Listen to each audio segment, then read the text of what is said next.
Hello and welcome to part 3 in this series on keeping backyard broiler birds or meat birds. I really do hope that you have enjoyed parts 1 and parts 2, and in this video we're going to bring things to a conclusion.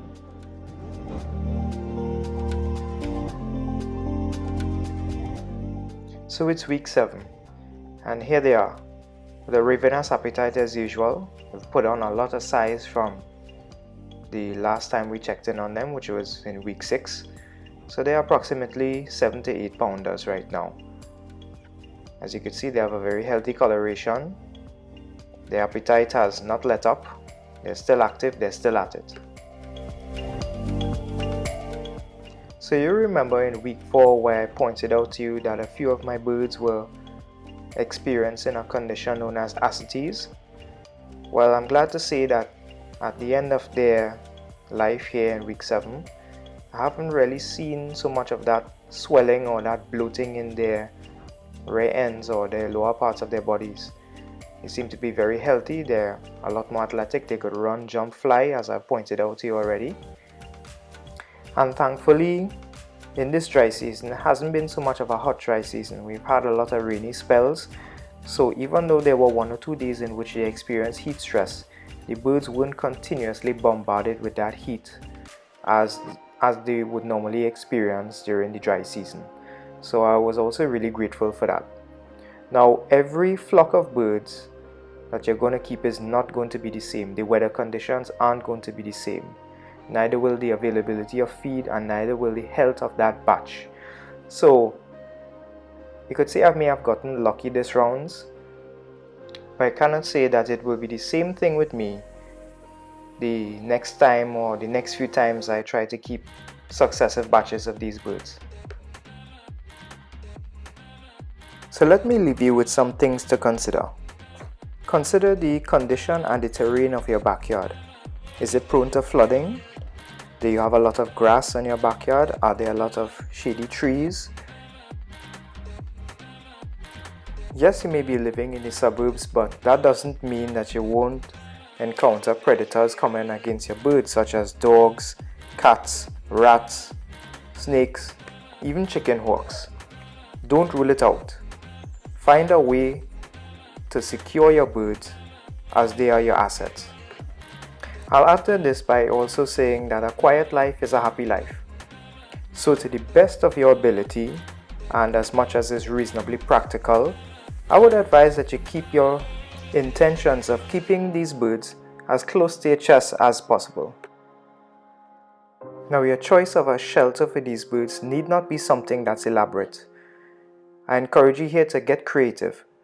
Find something that you can use, that you can repurpose, that you can recycle, but it must be something that gives them adequate shelter from the elements, primarily heat and rain, and also predators, especially predators that may look to attack your birds at night, like cats or snakes.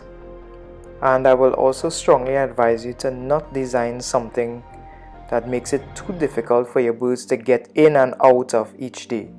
This is due to the fact that meat birds are obviously not as athletic as laying birds. How you store the feed for your birds is also a very important thing to consider.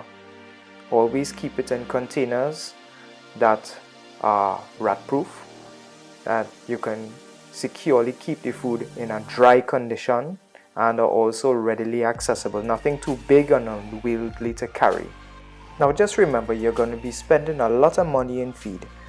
So keeping your feed as securely as possible will be to your benefit. Now, I know that we all lead very busy lives, but it's important to take some time each day to monitor your flock, to pay attention to the condition of your birds. Look at their general attitude, their demeanor, look at how they interact with each other, look at how they move, they walk, look at how they feed. Just take a few minutes each day to carefully look at your birds and to monitor their general condition.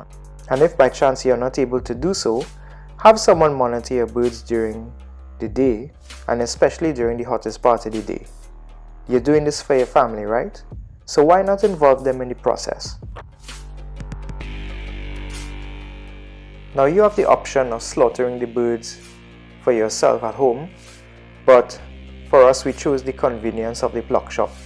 So what we did beforehand is that we did not feed the birds for a period of at least 12 hours, which was overnight, and we made an arrangement, an appointment with our local pluck shop in the area.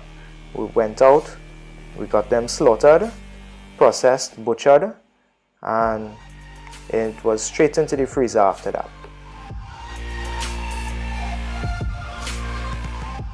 And as you could see, we are stick at all.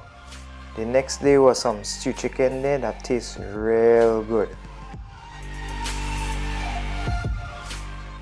And these are 6 new chicks for the subsequent batch. These aren't the same breed as the ones that we had before and that we slaughtered. The supplier told us that they were another variety, but they appear to be in good health, and we're looking forward to keeping this subsequent batch of birds and raising them to adulthood just as we did the ones that you saw earlier. This brings us to the end on this series on keeping backyard broilers and meat birds, and I really hope that I could have inspired you and shown you that this is actually a lot more easy than you thought. Thanks for watching.